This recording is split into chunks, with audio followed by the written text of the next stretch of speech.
You were never supposed to hear this. They buried the truth beneath caskets and crosses, embalming not just the dead, but the memory of what really happened in that house.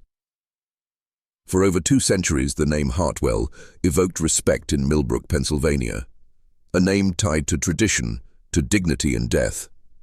But behind their lace-curtained windows and beneath the creaking floorboards of their funeral parlor, death was not a business.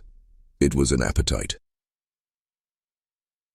In the autumn of 1823, 17 deaths struck a town of just 300 souls, all within 90 days. No plague, no war, just silence. Each death was explained: consumption, fever, old age. But here's the part no one talks about. Every single one of them was handled by the same family, the Hartwells. And each corpse carried something more disturbing than decay. Traces of brutality carefully hidden behind silk gloves and holy rituals. But this isn't just a story of murder. This is the story of a family that built an empire on death and fed off it. They didn't just kill. They studied. They experimented. They refined. They became scientists of suffering, masters of concealment, architects of the perfect crime, wrapped in the sanctity of a funeral hymn. And if you think this is just some twisted tale locked in the past, you're wrong. Because the blueprint they used still exists. In institutions, in systems, in power structures you pass every day and never question. What they did in secret, others have done in the open, wearing different names, but following the same doctrine. You see, the Hartwells were more than a murderous family. They were an early prototype of psychological control, of death not just as an ending, but as a tool, a lever of influence. And the deeper we go, the more this story stops being history and starts becoming prophecy. So take a breath, because after this, nothing will feel safe again. Welcome to the descent. Millbrook, Pennsylvania was the kind of place where secrets didn't last long, or so they believed. A quiet farming town nestled between the ridges where the smoke from chimneys curled like prayers into the sky, and every neighbor knew your name. But that closeness, that illusion of transparency, was precisely what made Millbrook vulnerable. Trust was currency here, and no one was wealthier than the Hartwell family. Ezekiel Hartwell arrived in 1801 with a wagon full of embalming tools and a calm, unwavering stare. He claimed he learned the trade from an uncle in Richmond, but no such man was ever found in any record. His wife, Martha, always wore black, even at town festivals. In mourning, she would say, though no one could recall for whom. Their 3 children, Josiah, Caleb, and Rebecca, were perfectly behaved, too perfect, some whispered. Their funeral parlor was more than just a business. It became a sanctuary. They buried the rich and poor alike, often waiving fees for struggling families. They never refused a body, never questioned a death, always ready, always available. And people mistook this for kindness. But the truth, the Hartwells were selecting. Behind the veils of mourning, they watched. They knew who was alone, who was sick, who wouldn't be missed. And they waited until the moment was right to serve. This wasn't just about death. This was about power. Because when you control how someone leaves this world, you control the last thing anyone ever remembers about them. You write their ending, you erase suspicion, and no one ever questions a grieving Undertaker. For over 20 years, the Hartwells honed their methods: quiet poisons, surgical manipulations, psychological grooming of victims. They operated under the cloak of trust and community, protected by their spotless reputation, and no one suspected a thing. Until Dr. Samuel Harrison arrived. A government health inspector, educated, sharp, detached from the town's mythologies, and when he looked at the bodies, he didn't see accidents or coincidence. He saw design, symmetry, patterns. He saw murder masquerading as mercy. But what Dr. Harrison didn't know was that by stepping into the Hartwell home, he wasn't investigating a crime. He was interrupting a ritual, and rituals demand sacrifice. The morning Dr. Harrison walked through the Hartwell's front door, the air changed. Not the temperature, not the smell, the atmosphere. It was like the house exhaled, and something unseen began watching him. Ezekiel greeted him with the same calm, professional warmth everyone in town described. Josiah, tall and stoic, hovered near his father like a shadow made flesh. The rest of the family were occupied, Ezekiel claimed, preparing for services, but Harrison could feel them, moving behind the walls, listening. The home was spotless, too spotless, not a speck of dust, not a drop of blood. The embalming tools gleamed in the morning light like instruments of worship. This wasn't just cleanliness, this was control. When Harrison requested to examine the bodies, Ezekiel did not hesitate. That was the first warning. The first corpse, an elderly widow named Fairchild, showed bruising around the neck, light, faded, but clearly there. Josiah explained it away. She resisted being moved during embalming, he said. The second, a robust farmer, Marcus Webb, had precise puncture wounds on the chest and arms. He fell on his plow, Ezekiel claimed, though there were no defensive wounds, no scrapes, no indication of a fall. And then came the third. Mary Patterson, age 26, a mother, a fever victim, supposedly. But Dr. Harrison found something worse, a chalky white residue around her mouth and under her nails. He knew it instantly. Arsenic. And it wasn't a trace, it was a deliberate dose. As he made notes, the house began to feel tighter, closer. The walls seemed to lean in. Martha appeared in the doorway, uninvited, unannounced, with a tray of tea and a smile that didn't reach her eyes. Behind her, Rebecca stared at him, silent, still. Her hands folded neatly, too neatly. And then Harrison noticed something in the basement. Large glass containers with floaty, tissue, glistening organs, entire sections of human anatomy, preserved. For study, Ezekiel said, but there were no tags, no academic logs, no connection to any medical institution. Then he saw the journal, bound in cracked leather, partially hidden under burial cloth. He reached for it, but Caleb moved between them, smiling. "Private family records," he said. The smile didn't fade. Neither did the silence. And in that moment, Dr. Harrison understood. He wasn't inspecting a funeral home. He was trespassing in a temple built to death. That night, as rain tapped the window of his rented room at the Millbrook Inn, Dr. Harrison couldn't sleep. Not because of what he saw, but because of what he felt. He had examined corpses before, victims of typhoid, cholera, plague. He had touched bodies bloated by infection, ruptured by fever, even gnawed by rats in abandoned homes. But never had he felt this presence, this oppressive, lingering weight, like something was watching him from inside his own mind. He pored over his notes again. The bruises, the punctures, the powder, all signs of foul play. And yet, no single piece was enough. Not in a court, not in a community that practically worshipped the Hartwells. The evidence didn't scream. It whispered. And whispers are dangerous when no one wants to hear them. That's when Sarah Peaton knocked on his door. A local farmer's wife, quiet, thin, nervous. Her hands trembled as she held a shawl close to her chest. She didn't come for treatment. She came for truth.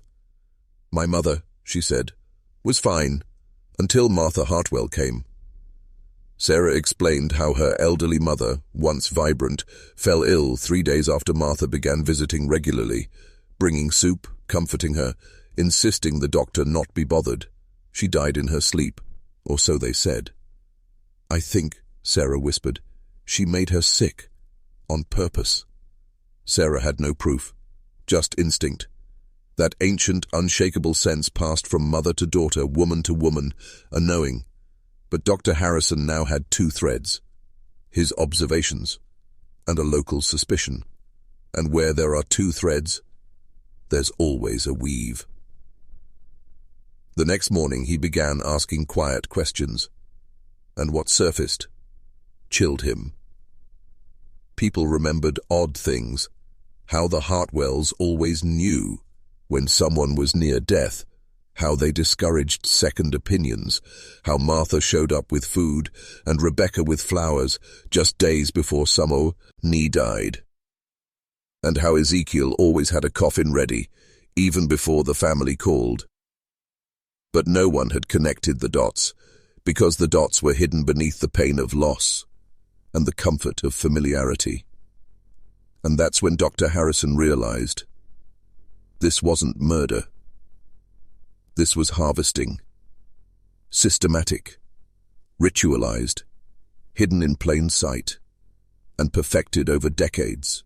There's something ancient about how the Hartwells operated, not primitive, ancient, like they weren't killing for pleasure, but fulfilling a role, a function, as if death itself had appointed them as custodians of transition, and they accepted that sacred burden not with fear, but with purpose. Dr. Harrison couldn't stop thinking about the journal, the one Caleb blocked. Just a glimpse, and already the implications were staggering: names, conditions, family wealth, patterns, selections. It wasn't random. The Hartwells had built a system. It was eugenics disguised as kindness, mercy cloaked in poison, the sick, the poor, the voiceless, chosen because no one would fight for them. This was murder, yes, but also administration. And that is what terrified him most. He requested the town's death registry, old records, paper-thin, handwritten. Most were signed by Ezekiel himself, who often filled out both the death certification and burial arrangements. Over 80% of the town's deaths in the last 20 years. Hartwell hands. He made a crude timeline. And then the pattern emerged. Every financial downturn, every crop failure, every harsh winter, followed by a surge in deaths. Not epidemics, not starvation, just convenient passing. Always elderly, widowed, isolated, financially burdensome, and always handled by the Hartwells. These weren't just killings. They were economic adjustments. And that made them more than killers. It made them engineers of society, quietly shaping the population, balancing the burden, playing God under the banner of public service. Dr. Harrison wasn't facing a family of psychopaths. He was facing a philosophy, a worldview, one where death wasn't a tragedy, but a utility. And every time he tried to explain this, even to himself, he felt like a madman. Because how do you convince people that their heroes are monsters? That the ones who dress the dead are also the ones who create them? You don't. You either bring undeniable proof, or you disappear. And as he stared at the rain-streaked windows of his inn, one thought echoed louder than all others. If they've been doing this for 20 years, how many others knew? How many helped? How many smiled at funerals knowing exactly what was beneath those coffins? And if this family had turned murder into medicine, then what else had they turned into a system? It wasn't just the deaths that haunted Dr. Harrison, it was what remained. The Hartwell basement gnawed at him like a fever, that silent chamber lined with chemicals, tools, and glass jars filled with preserved flesh. This wasn't preparation for burial, this was collection, like a scholar curating artifacts. Only here, the artifacts had names, lives, families. And then he remembered something overlooked, a false wall. During his inspection, he noted a seam behind the storage shelves, a faint line where stone met plaster too cleanly. He hadn't pushed, he hadn't questioned. But now he had to know. With the help of Sarah Peaton's cousin, a skeptical blacksmith named Elias, Harrison returned to the parlor under cover of night. The funeral home was empty. The Hartwells were away, tending to a neighboring town's death. They crept in through the cellar door. The false wall gave way with a tap and a whisper. What they found was not a storage room. It was a theater, a chamber of inquiry, of rituals, of study. Rows of shelves housed skulls marked with initials, bones tagged with codes, diagrams scrawled in charcoal on the walls, anatomy merged with symbols, alchemical perhaps, or older. And in the center, an altar. Not a Christian one. It bore carvings not native to any church, symbols of the dead, the endless cycle. Eyes without pupils, mouths sewn shut, timepieces melted into coffins, one word carved repeatedly in the stone, transitus. Latin, the passage. Death not as an end, but as evolution. Not just for the soul, for control. Harrison found another journal. Not the family ledger, but a manifesto. Pages and pages of musings written in Ezekiel's hand, though older entries bore different handwriting. Uncle Silas, perhaps, the one no one could confirm existed. He read, "The body is the key. Within decay, the door opens. One must understand, death to master life. The undeserving must yield so the worthy may rise. The veil is thin, and we are the needle." The Hartwells weren't acting alone. They were part of something older, wiser, hungrier, a lineage, a doctrine passed down, refined, perfected, and this was just one cell. Harrison stepped back. Elias whispered, "This ain't just murder." Harrison's eyes didn't move from the altar. "No," he said. "This is a belief system." The next morning the town was quiet. Too quiet. But not because something had happened. Because something had shifted. Dr. Harrison walked through the square, journal clutched beneath his coat, scanning faces. Every glance felt deliberate, every smile forced, as if people knew, not what he'd seen, but that he had seen something. The Hartwells were back. Martha in the parlor window, pruning dead flowers. Caleb on the porch, sharpening shears. Ezekiel, nowhere. And that absence chilled him more than any presence. He hurried to the local constable, a wide man named Briggs, with eyes too small for his face and a mouth always chewing something invisible. Harrison laid out what he'd found. The hidden room, the preserved remains, the journal. Briggs listened, and didn't blink once. When Harrison finished, the constable leaned forward. "You know," he said slowly, "my uncle was buried by Ezekiel. Said he never looked more peaceful. Not even when he was alive." Harrison froze. Briggs smiled, not warmly. "Best to leave old walls standing, Doc. They hold up the town." That night, a crow flew into Harrison's window, shattering the pane. Blood on the sill. No bird in sight.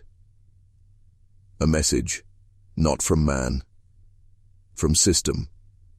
He wasn't up against a family anymore. He was up against compliance. The Hartwells were the surgeons, but the town? The town was the body. And now the body was rejecting him like a foreign virus. Later that night, Sarah Peaton came again, this time frantic, breathless.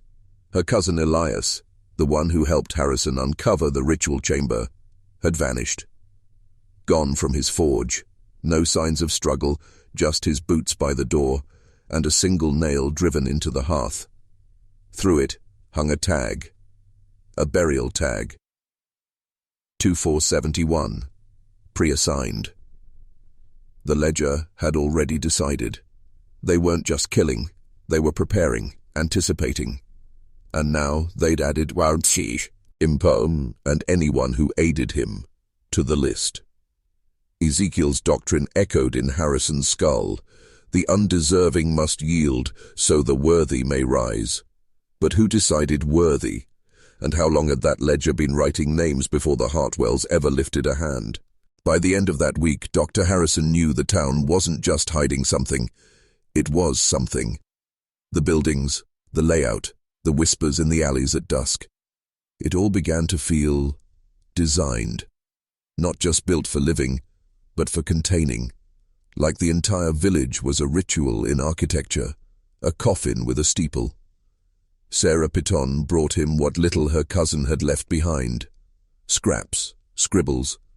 But one page chilled him, a crude drawing of the town's map, overlaid with the symbol from the altar, the transitus sigil, and beneath it scrawled in black, "We are inside the glyph."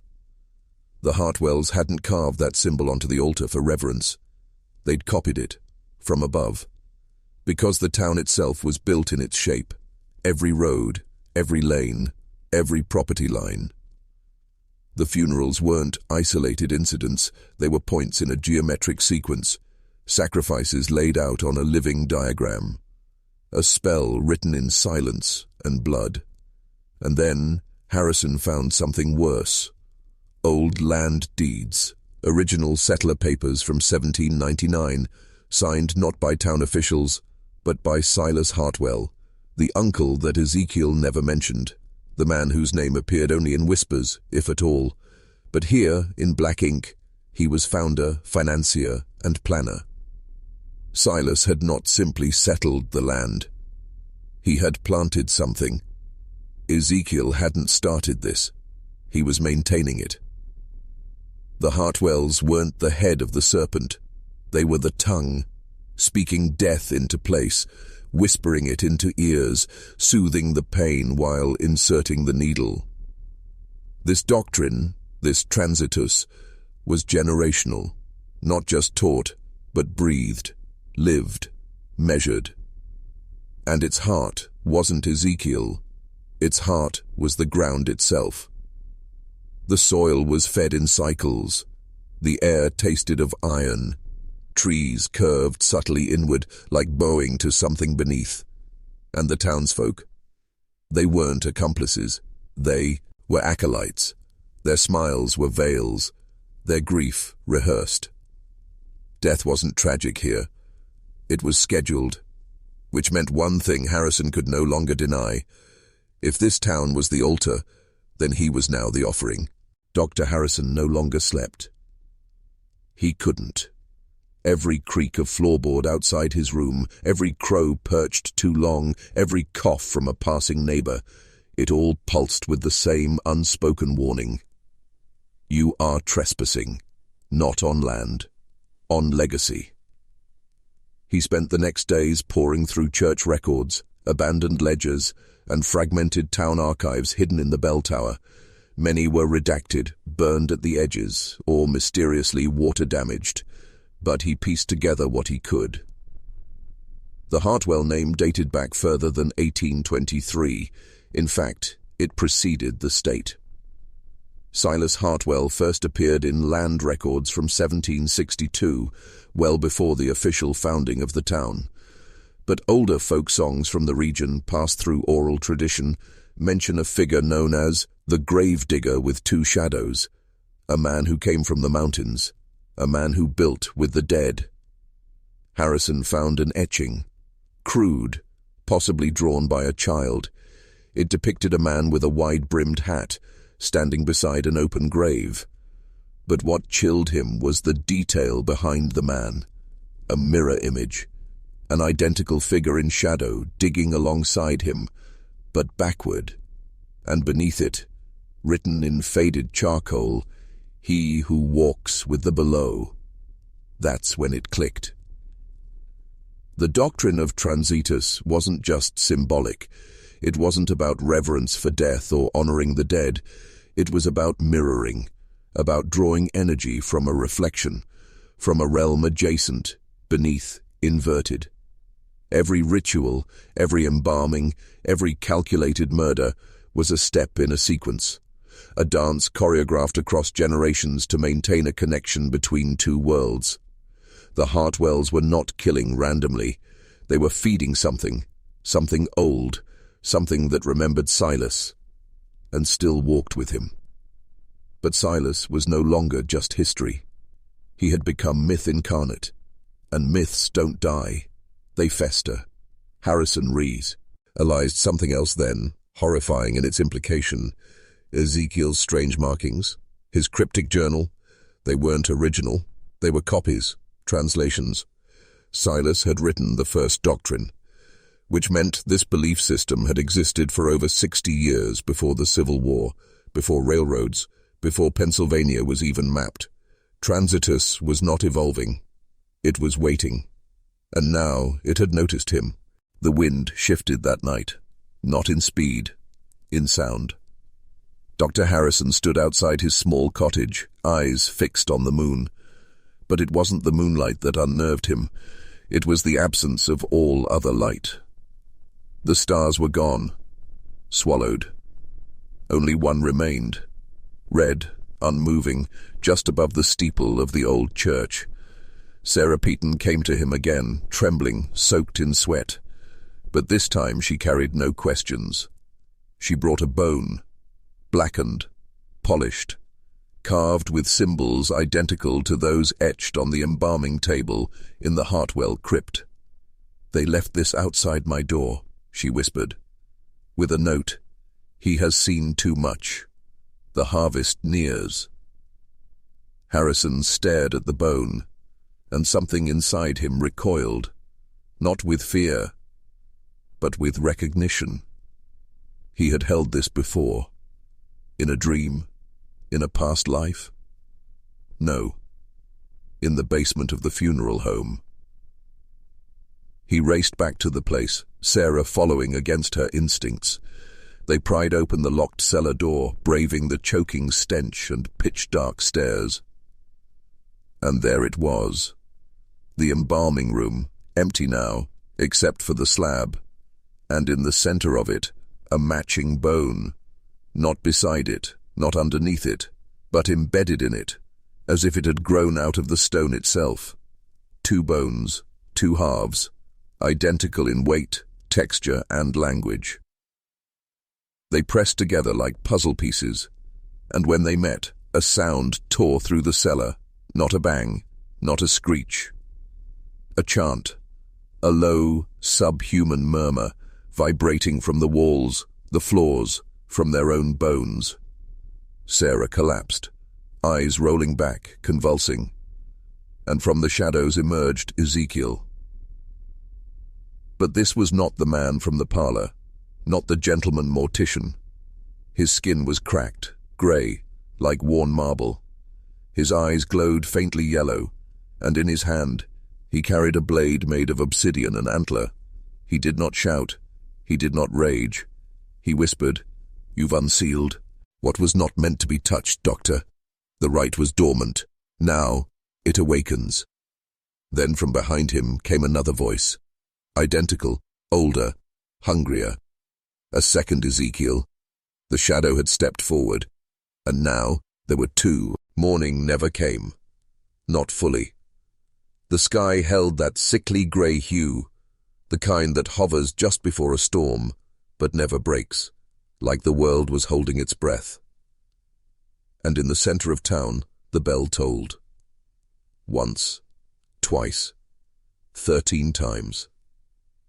It wasn't the church bell. It was the old iron bell, the one rusting behind the funeral home, the one reserved for family rites. The town emerged in silence. Black garments, pale faces, children holding candles that never flickered, no matter the breeze. Sarah awoke with blood in her ears and memories fractured like stained glass. She clutched at her side where bruises now bloomed like ink, but she remembered one thing clearly. The right was dormant.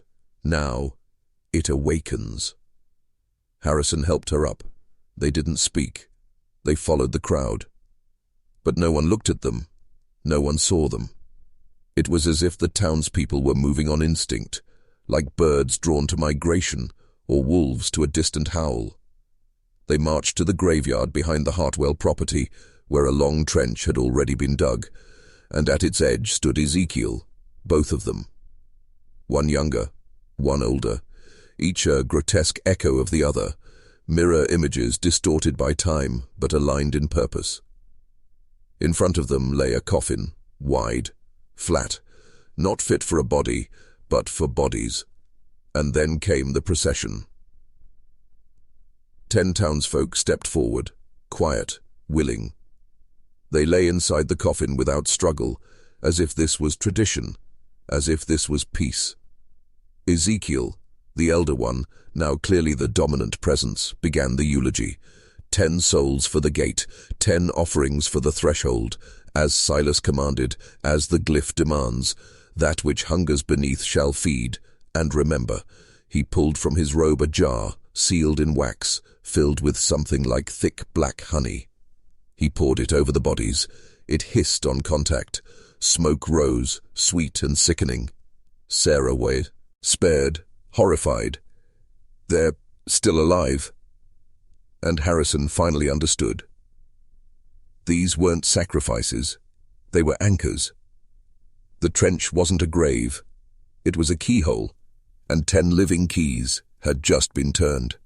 The ground began to tremble, faint, rhythmic, like something stirring miles beneath, like a heartbeat, like something waking up.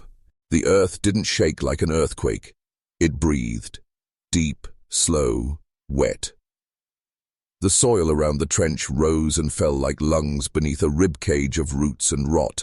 The townsfolk didn't flinch, their heads tilted skyward in unison, mouths agape, eyes rolled white, as if in rapture. And then the song began. It didn't come from mouths, not human ones. It came from the dirt. A low, syrupy chant, syllables too distorted for language, yet somehow familiar to the marrow. Like a lullaby whispered to a fetus in utero, like memory born before mind.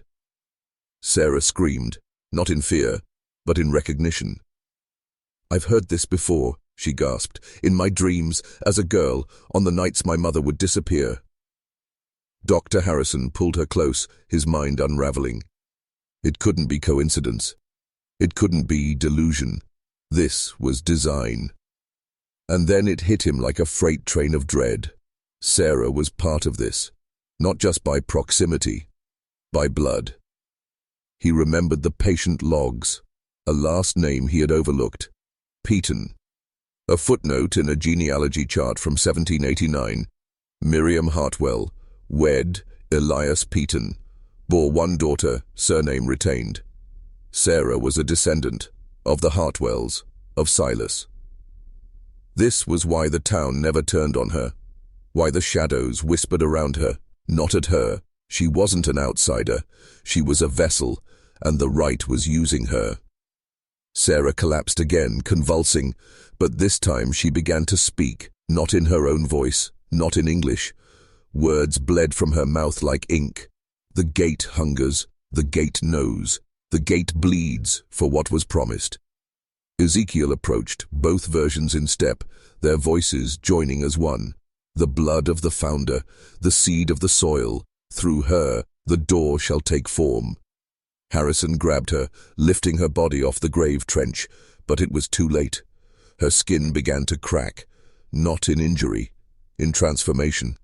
Veins de-ained, archened to black, eyes filled with shadow.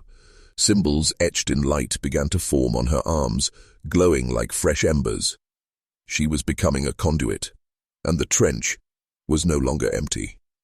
Something was rising, a shape with no face, a figure made of limbs, bone, rope, and flesh, not entirely human. It didn't climb, it crawled.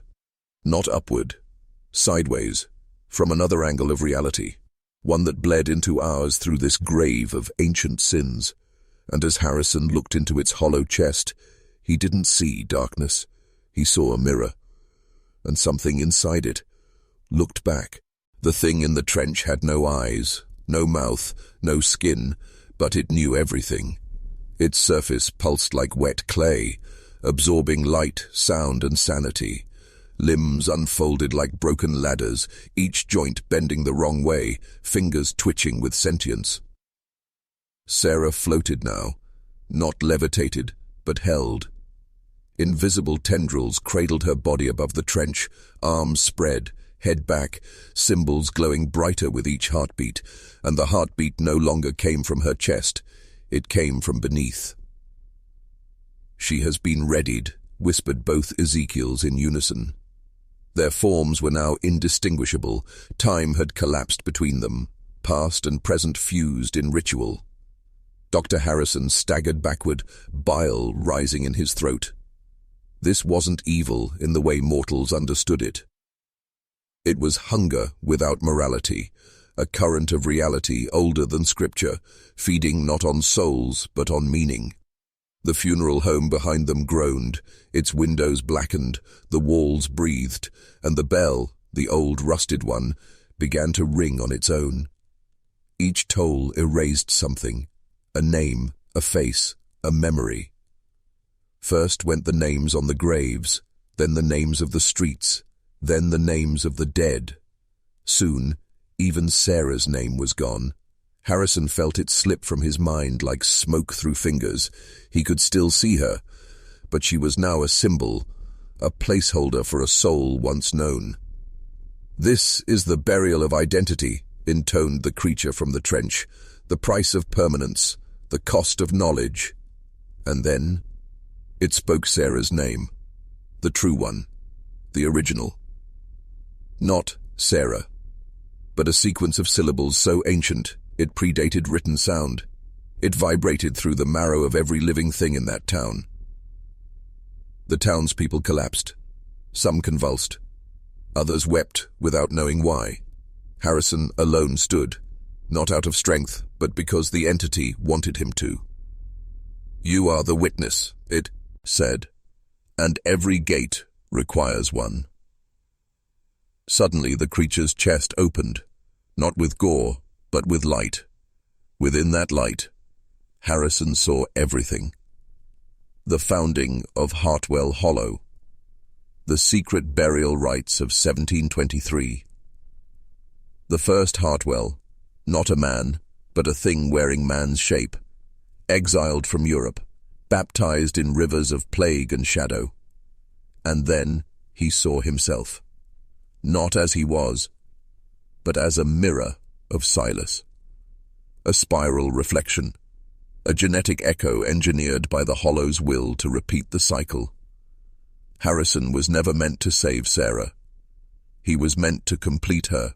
The bell rang one final time, and the town stopped. Birds froze mid-air. Flames held in place like amber. Wind halted. Even the shadows, which had danced like silent spectators, now stood still. It was not peace. It was judgment. Sarah's body hovered above the trench, glowing so brightly now that her features were nearly gone. She had become a shape of memory, not flesh. Her identity had been offered. The entity, no longer just a creature, but a force, stood towering and incorporeal, its form now stretching through dimensions like a root system burrowing into the soul of the town. And at the center of it all stood Dr. Harrison. Breathless, empty, chosen. The Hartwells, both living and long dead, circled the grave silently. Dozens of them, all wearing the same expression, not joy, not hate, but certainty. They had seen this before, hundreds of times, a cycle written in ash and bone. Ezekiel stepped forward, holding an ancient object, a chalice shaped like a human spine, filled with black fluid that reflected no light. "Drink," he said. "Seal the inheritance." But Harrison, though shattered, was not yet gone. He looked down at Sarah, at what remained of her, and whispered, "This was never about death. It was about control." He turned his back on Ezekiel and stepped into the trench. The entity did not stop him. The soil accepted his feet like warm flesh, symbols etched into his skin, glowing in rhythm with Sarah's. The further he walked in, the less of him remained. His memories peeled away like petals in reverse bloom. but one memory clung. A child. A grave he saw once, too small for a name. His sister, buried in Hartwell Hollow after a fever. But he'd always known it wasn't illness. It was the Hartwells. It had always been. This wasn't his first confrontation with the Hollow. It was his return. And then he reached Sarah. She opened, her eyes, no longer glowing, real, human, terrified, and aware. "You came back," she whispered. "You weren't supposed to." He took her hand, and with both of them standing in the pit of that ancient hunger, the bell cracked. Not rang. Cracked. A sound like the sky being split open from the inside. A wound in time. The funeral was interrupted. Reality stuttered, names flooded back, gravestones reappeared, people across town gasped as if waking from nightmares they'd lived for centuries. The Hartwells screamed in unison, not in pain, but in rage. Their monopoly had been broken, the pattern disrupted. And the entity. It paused. It watched. It waited. Because the gate hadn't closed. It had merely changed hands. The silence after the bell cracked wasn't absence, it was recalibration. Time lurched. The trench stopped pulsing. The soil became still, but it wasn't dead. It was listening. The entity, no longer towering, compressed into a shape, human-like, standing at the rim of the grave in a black coat stitched from shadows, eyes glowing like dying stars. It looked at Harrison and smiled. Not with warmth, not with cruelty, but with understanding. A new player had entered the board, not as a pawn, not as a sacrifice, but as a host. Sarah collapsed into Harrison's arms, still breathing, still human, but altered. Beneath her skin, symbols pulsed faintly, as if burned into her nervous system. She had been marked, not owned, but seen. "What are we now?" she whispered. Harrison didn't answer, because he didn't know. Or rather, he knew too much to speak. The Hartwells stood frozen in a circle, their bodies still, their faces blank. Their souls had been disconnected, not erased, not destroyed, just unplugged from the system that had sustained them for centuries. Ezekiel's mouth moved, but no sound came. His power was gone, inherited, transferred, because in walking willingly into the trench, Harrison had reversed the ritual. He hadn't just absorbed the cycle. He had become it. The town around them began to shift. People awoke from generations of silence. Memories returned in fragments. Screams heard through walls in 1872, coffins that never decayed, children that vanished and were never spoken of again. And in the funeral home, photos changed. The faces of the Hartwells began to blur. In their place appeared others, townspeople, victims, witnesses. Names long buried began rewriting history. Truth began to infect the past like a virus breaking through a firewall. Sarah gripped Harrison's hand tighter. "It's not over, is it?" she asked. He looked up at the creature at the edge of the trench. It had no expression now, just stillness. "No," Harrison said. "It never ends. But now, it answers to us." And the creature bowed, not in submission, but in recognition. The Hollow had not been destroyed. It had evolved. The question now wasn't whether evil would return. It was whether Harrison would stop it, or become its most perfect vessel. 6 months later, the sign returned. Hartwell Sons, funeral services. Same lettering, same building, same haunting stillness around its ivy-covered walls. But now, a new name sat quietly underneath. Proprietor, Dr. Samuel Harrison. Millbrook didn't ask questions, not openly. They came with casseroles, soft condolences, and lingering stares, because in small towns, acceptance is survival. The funeral home reopened on a rainy Wednesday. Sarah stood at the front desk, dressed in a modest black dress, her eyes distant but watchful. No longer a girl on the edge of madness, now something more like a sentinel. Inside, everything looked the same, but nothing was. The walls had been repainted, yet the air remained thick, like a held breath. The embalming room was sterilized, but the floor still whispered when walked upon. The coffin showroom gleamed, but the mirrors in the corners sometimes reflected things that weren't there. Harrison worked quietly, methodically. He buried the dead with reverence, but also with precision. He started asking families unusual questions. How long had she been hearing voices? Did he speak of visitors at night? Was the body ever warm after death? At first they found him eccentric, then prophetic, because the funerals started changing. The mourners began seeing things, loved ones whispering secrets in their sleep, children describing dreams of relatives they'd never met. One man, during a closed casket service, suddenly collapsed and began speaking in Latin, a language he never studied. And the strange part, people kept coming. Grief, after all, doesn't care about logic. It just wants relief. And Harrison offered that, in a way no one else could. He didn't sell closure. He sold access, for a price not measured in dollars. Downstairs in the heart of the hollow, something shifted. The entity, or what remained of it, was no longer monstrous. It was patient. It waited behind walls lined with names, those who had fed it over the centuries. Their voices still echoing in the crypt, a symphony of unspoken regrets and ancient oaths. Harrison now walked between two realms, Undertaker above, gatekeeper below. He didn't destroy the Hartwell's legacy. He perfected it. And Sarah? She began writing a book. Not a memoir, a manual.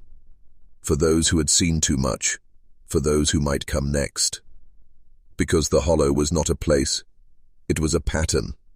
And now it was spreading. They arrived without invitation. 3 of them, a journalist, a folklorist, and a grieving mother, each carrying a different wound, each drawn by whispers of Millbrook's healing funeral home, the place where closure wasn't metaphor, but manifestation.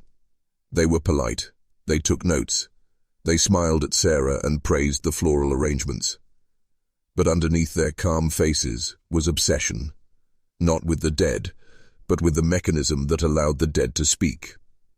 Harrison saw it immediately. The journalist, Miles Wexler, had the twitch of a man on his last lead. He wasn't here to tell a story. He was here to steal one. The folklorist, Dr. Evelyn Crane, recognized the symbols in the stained glass windows. She traced them in her journal, muttering phrases in ancient dialects. She believed this was a residual cult site. She was half right. And the mother, Janine Blight, held a photo of her dead daughter so tightly it had begun to tear at the corners. She didn't care how the miracle worked. She just wanted it to repeat. They asked for a private viewing. Sarah led them downstairs, not to the showroom, but to the door, the one with no handle, the one no one else ever noticed. "What's behind there?" Evelyn asked. Sarah didn't answer. She simply looked at Harrison, and he opened it. Inside was silence, but not absence. It was the kind of silence that pressed back. The room wasn't large, barely more than a stone chamber lit by dim, unseen light. But it was alive. Etchings in the wall shifted when you weren't looking. The air was cool, but your skin sweated. The floor was dry, yet the sound of dripping water echoed constantly, as if the room was remembering rain. Harrison placed a single item on the pedestal in the center. A locket. The grieving mother's. The room responded. The walls pulsed, the light dimmed, the air grew thick, and then a voice, small, fractured, childlike. "Mommy?" Janine fell to her knees, sobbing, but Evelyn saw more. She saw the lines form on the ground, a glyph, old, binding, hungry. "This isn't therapy," she whispered. "It's a ritual." And Miles? He kept filming. His lens captured what no mortal lens should, shadows forming behind the child's voice. Not her spirit. Something wearing her voice. The locket cracked in half. Janine screamed, but not in sorrow, in ecstasy. She had been chosen. Again, the hollow was fed, and the outsiders realized too late. They hadn't been invited. They'd been summoned. Miles Wexler didn't sleep the night he left Millbrook. He drove for 6 hours straight, headlights cutting through a mist that never fully cleared. His hands trembled the entire time, not from fear, but from anticipation. He believed he had the story of the decade, something that would win awards, go viral, make history. A funeral home where the dead speak, where grief is not healed, but harvested. His footage was sharp, too sharp, because the hollow doesn't blur. It reveals. By the time he reached his apartment in Philadelphia, the tape had already started changing. The voices on playback didn't match what he heard in real time. The locket? It shattered mid-air in the footage, something that hadn't happened. And most disturbing, there were figures in the corners of every frame. Watching, always watching. He uploaded a teaser anyway, just 30 seconds. A clip of the ritual chamber, a glimpse of Sarah's face, calm, almost serene. And the voice, the child's voice. "Mommy, why is he watching?" He clicked post, but the video never appeared. Not on YouTube, not on his hard drive. It was as if it was swallowed the moment it was born. He tried again. Different file, different platform. Same result. Only this time, the message was different. Error 502. Content not found in time. Not in time. That's when the voices began. Not online. In his walls. They came at 3:17 a.m. every night. First whispers, then knocks. Then footsteps. Always pacing. Never entering. Until one night, his television turned on by itself. The screen showed a coffin. Closed. Polished. Familiar. And then, it opened. Inside was Miles. Mouth sewn shut, eyes wide open, and something crawling just beneath the skin. He smashed the TV. But the sound continued, now from inside the walls. He called Evelyn. No answer. He called Sarah. The number no longer existed. He wrote a blog post. Sent it, auto-deleted. He mailed a physical letter to a newspaper. It was returned blank. He was being unwritten. The hollow wasn't just a place. It was a virus, of memory, of language, of digital thought. It infected timelines, rewrote narratives, severed connection, and it had no interest in being exposed, only in spreading. By the time the neighbors found Miles's apartment, it was empty, no blood, no struggle, just a funeral pamphlet placed neatly on the desk. Hartwell Sons, where closure is eternal, and a note scribbled on the back. It's not a story, it's a summoning key. Don't tell it, or you'll open it. Dr. Evelyn Crane had spent her life cataloguing the strange, tracing cults across Appalachia, decoding symbols in colonial crypts, surviving near-death encounters in temples abandoned by time. But nothing unnerved her like the Hartwell Hollow. After what happened in that chamber, after she saw the symbols move, the light respond to voice, the child's spirit wearing something else's breath, Evelyn vanished from the academic world. She didn't go into hiding. She went to war. She knew the glyphs were real. She had seen one before, in a monastery deep in the Carpathians.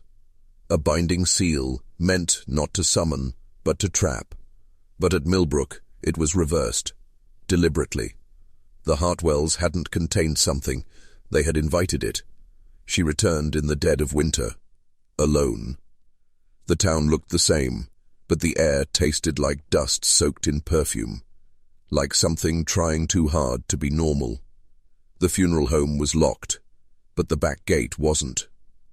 Snow crunched under her boots as she crossed the threshold.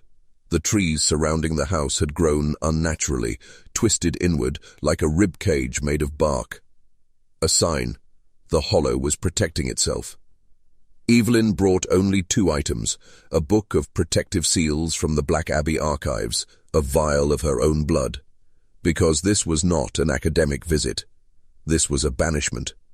She broke in through the embalming wing, but the room had changed, not remodeled. Rearranged, like a living organism reshaping itself to confuse an intruder. Photos of past funerals hung crookedly, but in a pattern. Each face stared directly at the hallway she now walked down. Their eyes followed. She reached the chamber, the door without a handle, and found it was already open. Inside, the locket still lay cracked on the pedestal. Only now, there were dozens more objects beside it. A pacifier, a soldier's medal, a child's shoe, wedding ring, a priest's rosary, a journalist's press badge, offerings. The hollow had grown hungry. Evelyn stepped forward, drew a circle in chalk, whispered the incantation. Bind by blood, break by name, seal by will. She dropped the vial into the glyph. The ground trembled, the air split. Not with sound, with absence. A vacuum scream. Something inside the hollow recognized her. Evelyn. Not her voice. Not even a mimicry.